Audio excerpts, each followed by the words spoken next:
Hello નમસ્કાર મિત્રો, દરેકનું હાર્દિક સ્વાગત છે। મિત્રો ધોરણ 7 વિષય છે ગુજરાતી, પાઠ નંબર 1 પ્રાણી માત્રને। મિત્રો સૌથી સંપૂર્ણ સોલ્યુશન અને સંપૂર્ણ સમજૂતી સાથે કરવાના છીએ, જે તમને પરીક્ષામાં પણ ખૂબ જ ઉપયોગી નીવડશે। મિત્રો કાવ્ય નંબર 1 પ્રાણી માત્રને અને આ સૌથી સોલ્યુશન આજે આપણે કરીશું તે તમારે ગુજરાતીની નોટબુકની અંદર લખી લેવાનું છે અને આપણે ચેનલ પર તમામ વિષયના સૌથી સોલ્યુશન સાથે મૂકવામાં આવે છે, તમે એ પણ જોઈ લેશો, જેની સંપૂર્ણ લિંક આ વિડીયો ડિસ્ક્રિપ્શનમાં મળી જશે। તો મિત્રો સૌપ્રથમ શરૂ થાય છે વાતચીતથી, જેમાં પહેલો પ્રશ્ન છે, તમે કઈ કઈ પ્રાર્થનાઓ ગાઓ છો?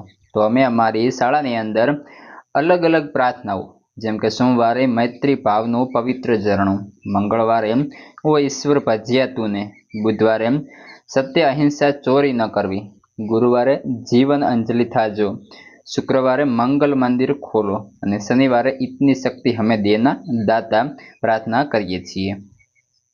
પ્રશ્ન નંબર 2, તમે ક્યારે ક્યારે પ્રાર્થના કરો છો? તો મિત્રો હું સવારે ઉઠીને પ્રાર્થના કરું છું, શાળાએ જઈએ ત્યારે સામૂહિક પ્રાર્થના કરીએ છીએ અને રાત્રે સૂતી વખતે ભગવાનને પ્રાર્થના કરીએ છીએ।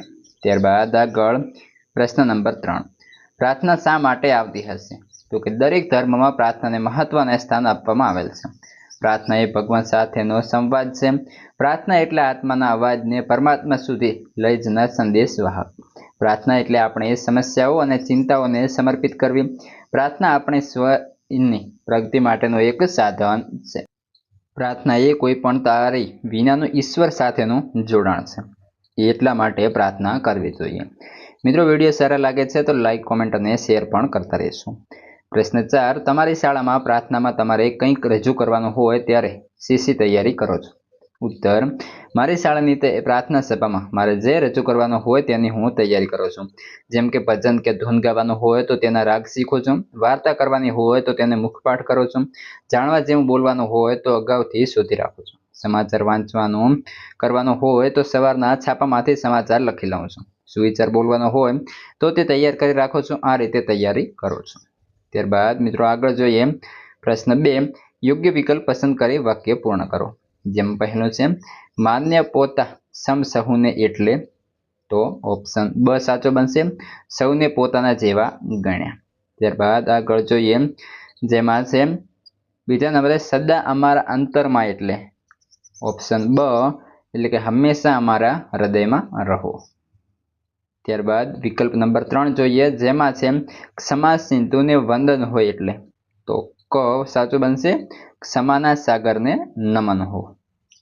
આગળ વધીએ, જેમાં પ્રશ્ન નંબર 3, નીચે આપેલા વાક્યનો ભાવ દર્શાવતી કાવ્ય પંક્તિ કાવ્યમાંથી શોધીને લખો। જેમાં પહેલું છે, બધા કાર્યો કર્યા છતાં કોઈ કાર્યમાં લેપાયા નહીં, એટલે કે સઘળા કાર્યો કર્યા રહ્યા છતાં હંમેશા નિર્લેપી। બીજું છે, એક પત્ની વ્રતના પાલનની પ્રતિજ્ઞા લીધી અને એ જીવન પર પૂર્ણ રીતે પાળે, તો કે એક પત્ની વ્રત પૂરણ પાળ્યો ટેક વણી છે જીવતરમાં। ત્રીજા નંબરે જોઈએ, સંન્યાસીના ધર્મને ઉજાળનાર તપસ્વી બુદ્ધને નમસ્કાર હજો। સંન્યાસીનો ધર્મ ઉજાળ્યો, વંદન કરીએ બુદ્ધ તને। પ્રશ્ન 4, બધા ધર્મોમાં મહામાનવોની યાદ જગતની શાંતિમાં ઉપયોગી બને, એટલે કે સર્વ ધર્મ સંસ્થાપક સમરણો વિશ્વ શાંતિમાં ખપ લાગે। મિત્રો તમામ વિષયના સૌથી સોલ્યુશન સાથે અને સ્વાધ્યાયન પોથી પણ આપણે ચેનલ પર ઉપલબ્ધ છે। આપેલા શબ્દનો ઉપયોગ કરીને ખાલી જગ્યા પૂરો। યોગી, પરમ, સઘળા, પૂર્ણ, મધ્યમ। તો બુદ્ધે મધ્યમ માર્ગનો બોધ આપ્યો। યોગી શ્રી કૃષ્ણ સંસારમાં રહીને પણ અલિપ્ત રહ્યા।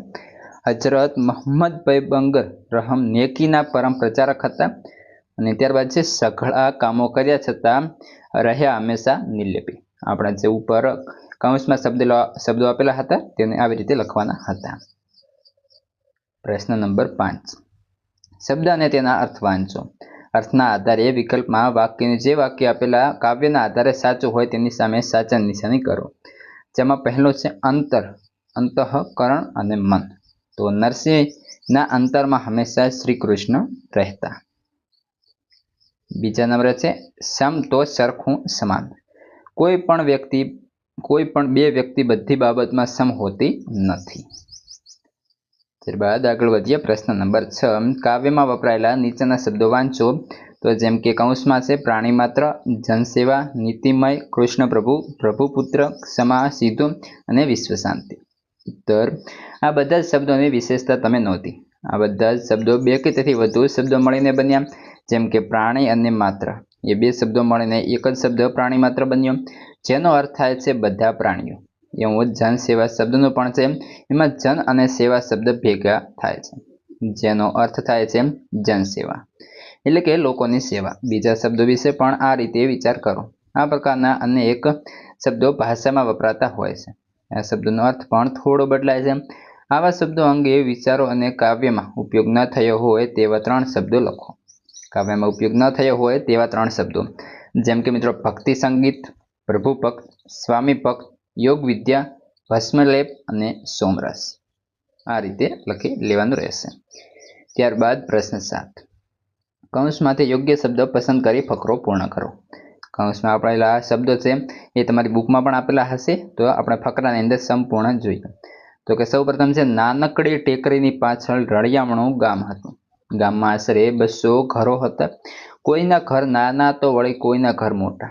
ગામને પાદર કૃષ્ણનું મંદિર, તેના પર સર્વધર્મ સજા ફરકે. એના આંગણામાં લીલાછમ ઝાડવા, તેની ઉપર રંગબેરંગી પક્ષીઓ કલ્લોલ કરે.